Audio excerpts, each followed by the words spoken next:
Union Affairs Officer. The Union Affairs Officer acts as the head of the union.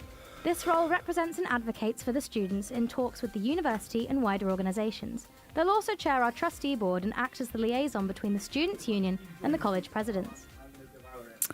Hello, I'm Jess Rolfe and I'm joined by Lewis Parrey, who is running for Union Affairs Officer. Lewis, welcome to the studio. Thank you. How are you feeling? I'm feeling good, yeah. Awesome. So we're going to jump straight into your manifesto because we've got lots to get through. So you start by talking about creating a better union and university. And one of your first points promises a better union by, you talk about how USU has become distant from the students it represents.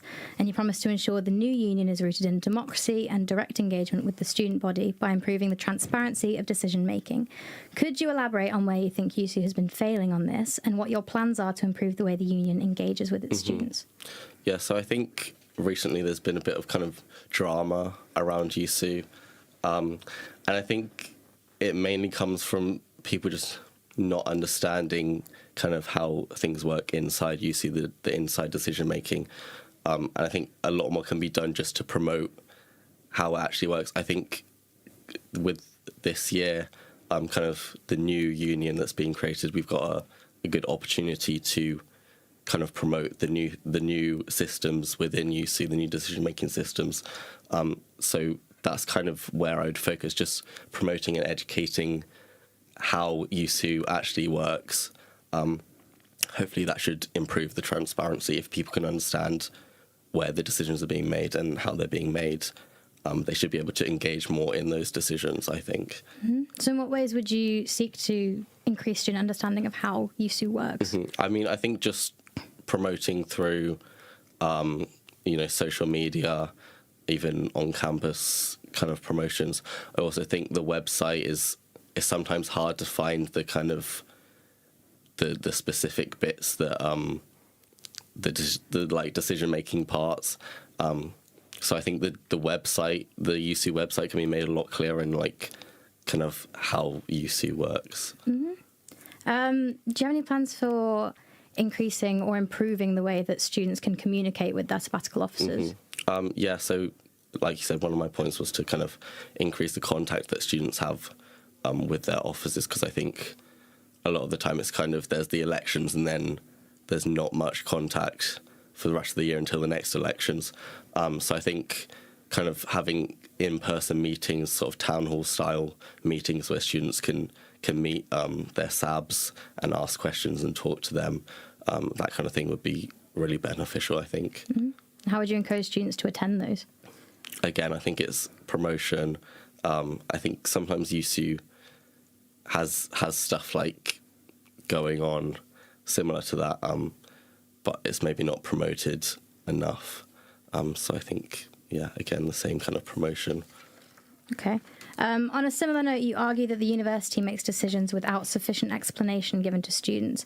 Could you provide an example where you felt this was the case and detail how, as Union Affairs Officer, you would have sought to improve communication from the university? I think, just off the top of my head, one thing I can think of is the introduction of the kind of check-in system for lectures, which from kind of when I was a college president, I kind of was hearing the conversations behind the decision-making, and it was all a very rushed process. It seemed like the uni didn't really know what they were doing. There was no clear plan.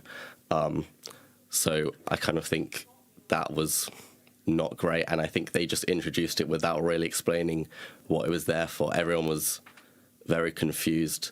Students had no idea what was going on. Lecturers had no idea what was going on. So I think they need to, when they make big decisions like that affect everyone, they need to, clearly explain what they are, why they're doing it. I think that's just lacking at the minute. And how, as Union Affairs Officer, would you encourage them to get that information across to students in a way that's available for them? I mean, I guess it's kind of having conversations with the people in the university, and if those don't work, then kind of campaigning hard. As David Cater president, I did a lot of campaigning against the uni and engaging students in that. So I think if that's the case, that the uni is continuing to just make decisions without explaining, giving any answers or explaining to students, then we just have to campaign hard and make a massive deal about it. That might be the only way to make them improve their kind of their kind of answers, I guess. Okay, we'll move on to your second manifesto point, which focuses on the cost of living crisis. Specifically, you say that in response to a lack of student jobs in York, you would fight to increase jobs provided by USU and the university. Whilst obviously aiming to support students who are struggling financially, how would you intend to increase the amount of students USU can employ without increasing the cost for students using union services? So obviously there is kind of this kind of balance between employing as many students as possible, but also recognizing that, USU also is struggling with finance as well. So I think it's just finding any way we can. I can't answer, I don't have an exact plan for how many extra jobs I create or anything. I think it's looking at just like everywhere generally and seeing any tiny things that we can do to improve access and improve student jobs. Mm-hmm. And you also mentioned about improving access to external employers. Could you tell us what you mean by that and how you'd intend to achieve it? Yeah, so I think in this area, Handshake, the kind of uni site, is really underutilized in that it kind of has some promotion of kind of graduate jobs and things like that. But in terms of like part-time student jobs while people are studying, which is what a lot of students need, I know when I've been looking for jobs, there's just not really much on there. And I think, if the uni can engage with kind of organizations in York and get them to promote on there, and Handshake should be kind of the one big thing that uni students, when they think, okay, I need a job, as many of us do, they should be able to go to Handshake and find somewhere, and that's just not the case at the minute. Okay, and then in your manifesto, you've also said that you will lobby the government to increase maintenance loans to catch up with inflation. How would you, as Student Union Affairs Officer, realistically seek to bring such a large change on a national level? I mean, of course, I'm not saying I'm going to be able to get a meeting with the Prime Minister and make him change his mind or anything.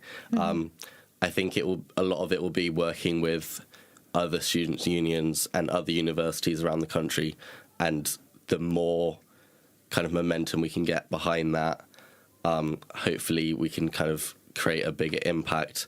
But I do think it's something that's massively needed. Maintenance loans have had like an 11% real terms cut in 3 years, and it's crazy. And how could you assure students that your focus on a big national issue such as maintenance loans won't distract your time away from more local issues where you would be more likely to enact a real change that they would feel? I think all of my manifesto points, I've made sure they're achievable. So I don't have kind of anything on there that should take a massive amount of time. They should all be things that can be realistic. So hopefully, everything should be able to balance quite well. Finally, you've said that you will demand the university to increase the number of returners rooms on campus and improve the application process. What shortfalls do you think exist in the current application process, and how do you plan to improve those? So again, it's kind of, I think last year the uni increased returners accommodation, and then this year they've decreased it again. And I know that whenever there's application, there's huge demand, and the application process is never very smooth. So I think they just need to really have a serious look at the whole process around returners accommodation and kind of reevaluate what they're doing. So I'd really try and kind of urge them, again, even campaign if I have to, for them to do that. In what way could it be smoother? I don't have a exact goal for that. I think it's just the uni need to have an overall look at their process and really try and make it work for students. Okay. I know kind of the timing sometimes of when the application hasn't been great. It's been during exam periods and things like that. So that's one of the kind of things they should probably look at. And finally, if you could only enact one of your policies, what would you prioritise? I think it would have to be the kind of just making the union and the university more transparent, more democratic, and engaging students more. I think that's where the most impact. I'm going to have to cut you off there. Thank you so much. We're going to cut to the green room now. But thank you so much for chatting to me. Thank you.